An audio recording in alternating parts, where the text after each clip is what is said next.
कुछ चमनचूतियन के लागत रहे ना कि अगर के पटना में हम कुछ कर ना पाई तो पटना में करा के हम कुछ ना पी रहे काहे कि रीजन बस उतना रहुए ना कि हम वो आदमी के इज्जत बहुत करत रहे। दूसरी बात सबके लगा ना कि बड़ सस्ता है हमारा पाछा अच्छा हमारे भाई के हाथ हमारा सर पर हाथ बा तो हमरा के उकनी कुल के रहते ना हमरा के केहू छू ना सकेला। कौन खेत के मुरैया साला मरल मार देवे था लगा था कि मर जाई। अरे यार ये ना तोरी बहन महतारी करी ऐसी तैसे सुन बुलाए हो ना इसको मुंबई का सपना दिखाया। अरे मादर चोद तुम मेरी बात सुनो तुम्हारी खुद की औकात है मुंबई जाने की बे खुद की औकात है पहले खुद चले जाओ उसके बाद तुम आना। तुमको तानिया के बारे में बोलने के लिए किसने कहा है?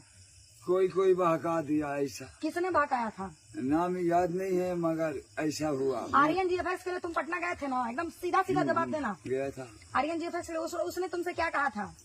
उसने कुछ आपके बारे में बुरा नहीं बोला। नहीं बोला? दूसरा मीडिया वाले जो आते हैं हमारे आश्रम पर हाँ आगे बोला ना तुम बतिया सब